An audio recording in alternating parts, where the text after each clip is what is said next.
Ada 3 berita yang menjadi perhatian khusus diriku, yakni bulan Kitab Suci Nasional, varian Mu virus COVID-19, dan jumlah kasus COVID-19 di Indonesia. Lebih dari ketiganya, fenomena kebangkrutan negara Zambia menjadi perhatian lebih khusus dalam diriku.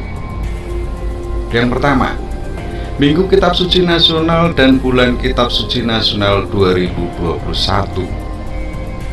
Tahukah Anda bahwa Minggu 5 September 2021 merupakan hari Minggu Kitab Suci Nasional?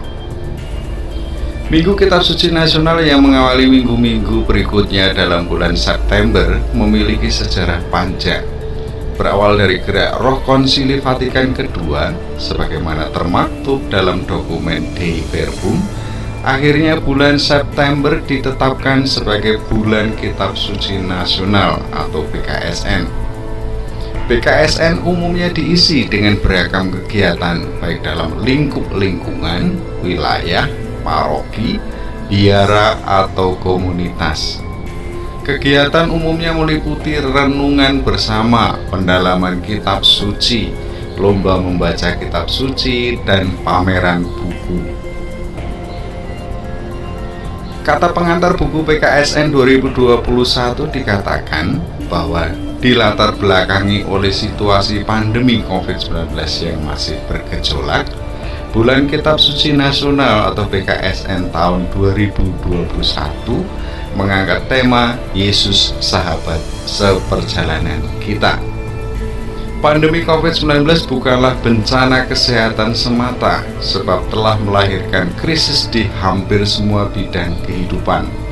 Berbagai aktivitas masyarakat lumpuh karenanya, baik aktivitas ekonomi, sosial, budaya, maupun keagamaan. Sementara itu, korban jiwa dari hari ke hari terus berjatuhan, dan bisa jadi tetangga, sahabat, saudara, bahkan keluarga kita sendiri termasuk di antara mereka. Benar-benar sekarang ini kita hidup di tengah situasi yang mengguncangkan dan penuh dengan ketidakpastian. Di tengah kebingungan, ketakutan, dan perasaan tidak berdaya, kita sebagai umat beriman diteguhkan oleh satu hal, yakni bahwa kita tidak sendirian. Kita mempunyai sosok yang sangat bisa diandalkan, yakni Yesus. Yesus adalah sahabat seperjalanan kita. Ia senantiasa menemani, menguatkan, dan membimbing kita manakala hidup kita berhadapan dengan jalan yang terjal, badai yang dahsyat, maupun padang gurun yang tandus. Yesus adalah sahabat bagi kita, serta bagi setiap orang yang putus asa, kehilangan, menderita, dan bertobat. Lingkungan Santo Benediktus Paroki Keluarga Kudus Cibinong telah mengadakan pertemuan tatap muka pertama dengan subtema Yesus Sahabat bagi mereka yang putus asa. Berdasarkan informasi dari grup WA lingkungan Santo Benediktus, pertemuan ini dihadiri 5 orang dewasa dan 3 orang OMK. Pertemuan-pertemuan berikutnya mengambil subtema Yesus Sahabat bagi mereka yang kehilangan, Yesus Sahabat bagi mereka yang menderita, dan Yesus Sahabat bagi mereka yang bertobat. Berita yang kedua adalah varian Mu COVID-19 menjadi perhatian WHO. Perhatikanlah berita yang tersebar di berbagai media elektronik. Semuanya memberitakan varian baru yang sedang berkembang. Meski jauh dari Indonesia, perhatian WHO terhadap varian Mu ini juga menjadi perhatian Indonesia. Setelah varian Delta yang menggegerkan, disusul dengan varian Lambda, channel YouTube Berita Satu mewartakan kini varian Mu termasuk VOI bagi Badan Kesehatan Dunia. Disinyalir varian Mu kebal terhadap vaksin sehingga dimasukkan ke dalam variant of interest atau varian yang harus diwaspadai oleh WHO. CNBC Indonesia hari Jumat 3 September 2021 memberitakan bahwa varian Mu COVID-19 telah tersebar di 40 negara. Berita yang ketiga, jumlah total kasus dan kematian akibat COVID-19 di Indonesia.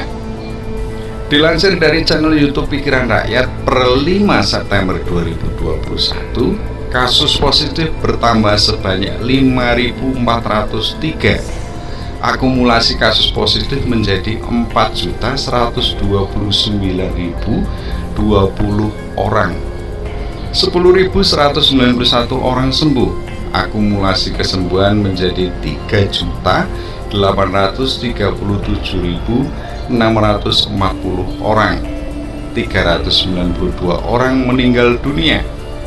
Akumulasi kasus meninggal dunia 135.861 orang. Kasus aktif 155.519 orang. Virus yang hingga kini belum ditemukan vaksinnya adalah korupsi.